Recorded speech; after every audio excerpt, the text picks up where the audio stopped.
বাংলা এডিশনের শুভ উদ্বোধন ঘোষণা করছি শহীদের পরিবার পক্ষ থেকে এবং আপনাদের মাধ্যমে। আঁধারে আলো ফোটানোর এই প্রত্যয় নিয়ে আনুষ্ঠানিকভাবে যাত্রা শুরু হলো বাংলা এডিশনের। এর মধ্য দিয়ে শুরু হলো সত্যের সন্ধানে পথ চলার সূচনা।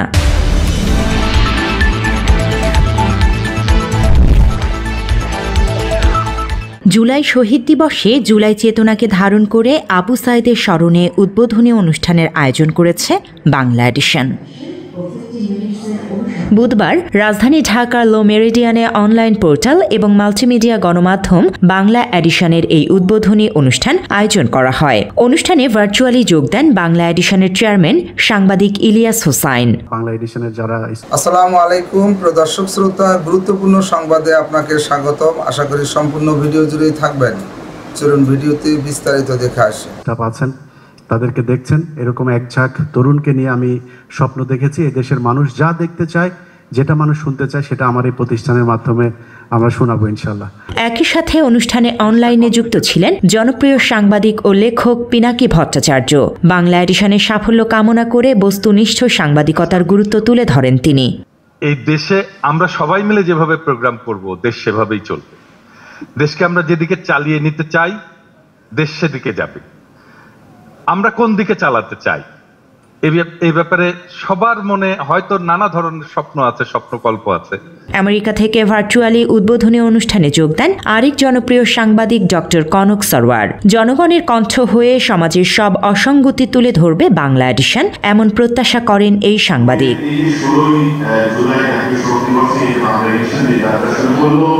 আমি মনে করি যে আপনাদের এই গুরুত্ব সবাই বুঝতে পারবেন।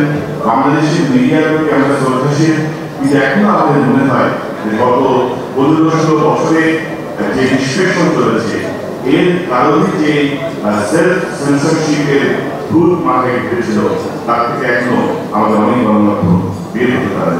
একই সাথে ইংল্যান্ডের লন্ডন থেকে অনলাইনে অনুষ্ঠানে যুক্ত হন আল জাজিরার অনুসন্ধানী সাংবাদিক জুলকারনাইন সায়ের। এই আয়োজনে অন্তর্বর্তী সরকারের উপদেষ্টা, বিএনপি, জামায়াত সহ বিভিন্ন দলের শীর্ষস্থানীয় রাজনৈতিক নেতা আমন্ত্রিত অতিথি হিসেবে উপস্থিত ছিলেন। পাশাপাশি সরকারের বর্তমান ও সাবেক ঊর্ধ্বতন আমলা, আইন শৃঙ্খলা বাহিনীর একাধিক উচ্চ পর্যায়ের কর্মকর্তা, ব্যবসায়ী, সাংবাদিক, আইনজ্ঞ, সাবেক সেনা কর্মকর্তা, ইসলামিক ব্যক্তিত্বরাও উপস্থিত ছিলেন। এছাড়া অন্যতম অতিথি হিসেবে অনুষ্ঠানে উপস্থিত ছিলেন জুলাই আন্দোলনে আহত এবং শহীদ পরিবারের সদস্য, সাবেক বিডিআর ও তাদের পরিবারের সদস্যরা। ছাত্রলীগের নৃশংস হত্যার শিকার বাংলাদেশ প্রকৌশল বিশ্ববিদ্যালয়ের সাবেক শিক্ষার্থী শহীদ আবরার ফাহাদের বাবাও উপস্থিত ছিলেন অনুষ্ঠানে। আয়োজনে যোগ দিয়ে আওয়ামী লীগের দুঃশাসনের ভয়াবহতা তুলে ধরে তারা আশা প্রকাশ করেন মজলুমের হয়ে কথা বলবে বাংলা এডিশন। ফ্যাসিবাদী হাসিনা যখন দেশ ছেড়ে পালিয়ে যায়, তখন আমার ছেলে মিরাজ যাত্রাবাড়ি হানিফ ফেলাবের নিচে পুলিশের গুলিতে শহীদ হন। আমার 2 ছেলেকে হিন্দুরা শহীদ করেছে। গত 1 বছর হলো, 1 বছর 3 মাস হয়েছে আমার বাচ্চাদের হত্যা করেছে। এর বিচার আমি কোনো জায়গায় পাইনি। যারা অত্যাচারিত হচ্ছে, যারা দুঃখী, দিন মজুর, যারা অবহেলিত, সমাজে যাদের কোনো স্থান নাই, তাদের বস্তুনিষ্ঠ সংবাদ যাতে পরিবেশন করা হয়, সেইটাই আমি আহ্বান জানাবো। জুলাই আন্দোলনে শহীদ ও আহত পরিবারের সদস্যরা স্বজন হারানোর কথা মনে করতে গিয়ে আবেগঘন হয়ে পড়েন। তারা সবাই যে কোনো মূল্যে হাসিনার গণহত্যার বিচারের দাবি জানিয়েছেন। ছোটবেলা থেকে লালন পালন করে বড় করে সেই সন্তানকে স্বৈরাচারের হাতে আমরা তুলে দিয়েছিলাম। আমরা কি ভেবেছিলাম আবু সাঈদ মুখ পেতে দিয়েছিল? ও তো নিশ্চিত হয়েছিল যে পুলিশ হয়তো আমাদের গুলি করবে না। রক্তের সাথে বেইমানি করবেন না, আপনারা বিচারের দিকে দৃষ্টি আকর্ষণ করুন।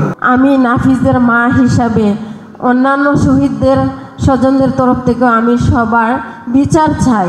অনুষ্ঠানে শহীদ মুগ্ধ এবং আবু সাঈদের উপর নির্মিত 2টি বিশেষ প্রতিবেদন প্রদর্শন করা হয়েছে।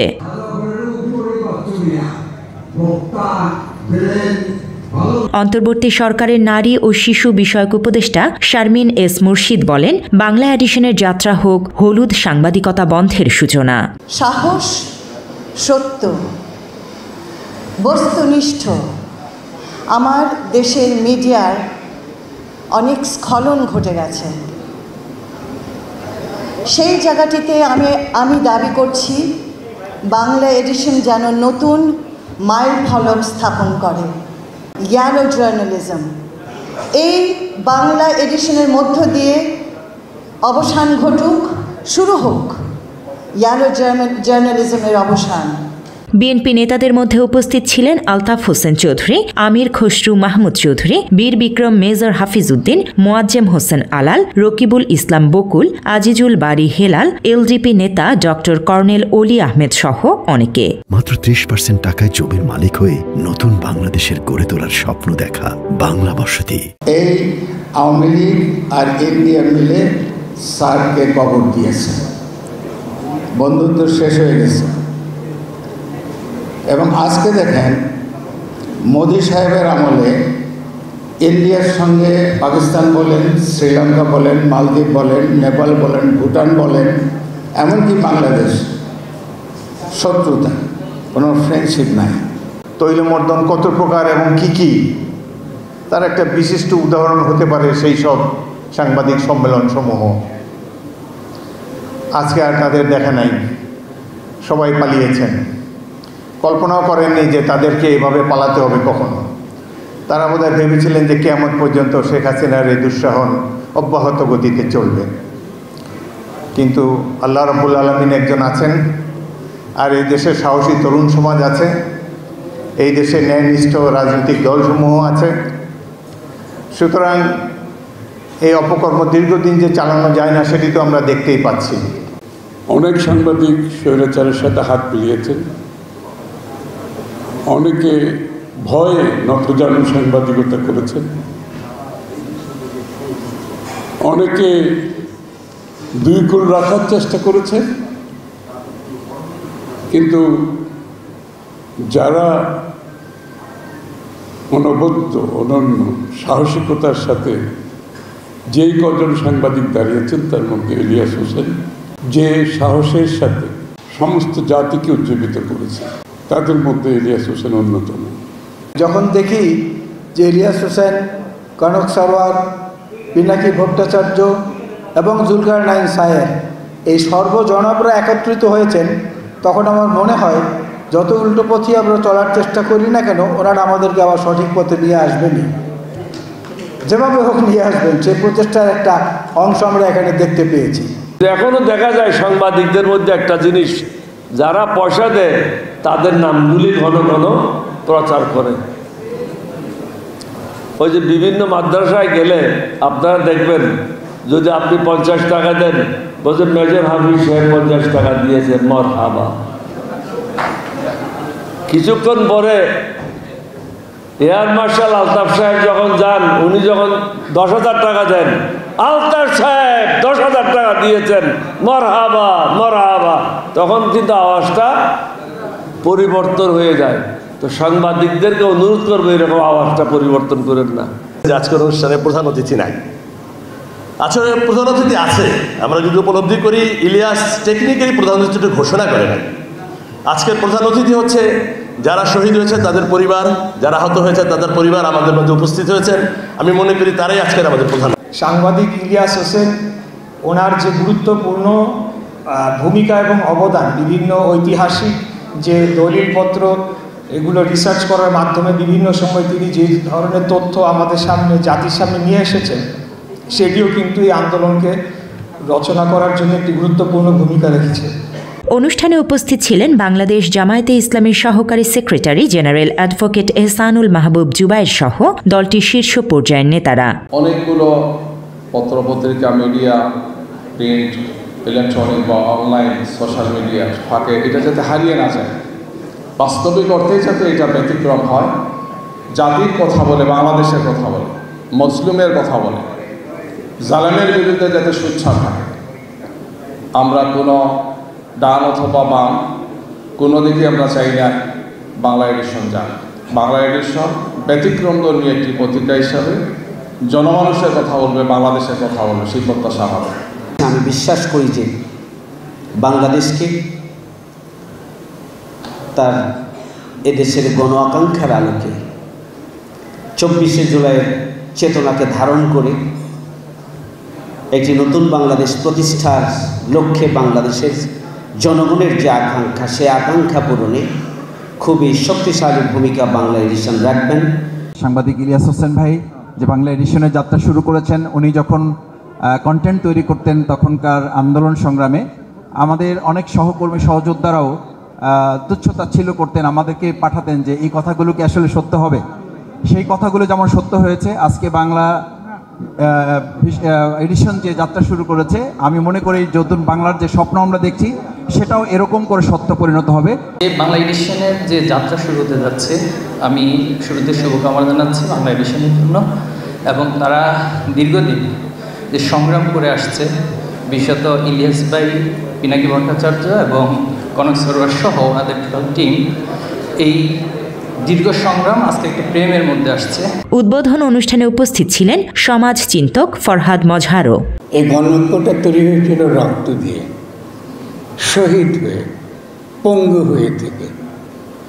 এই গণঐক্যকে নস্যাৎ করার জন্য আমরা জাতীয় ঐক্যের কথা বলা শুরু করেছি। এটা আমাদের শহীদদের প্রতি প্রতারণা, গণ অভ্যুত্থানের প্রতি এটা অসম্মান। এছাড়া সাবেক সেনা কর্মকর্তা আবদুল্লাহিল আমান আজমি, কর্নেল হাসিনুর রহমান, বীর প্রতীক, মুফতি হারুন ইজহার, ইসলামী বক্তা রফিকুল ইসলাম মাদানী সহ অনেকেই উপস্থিত ছিলেন।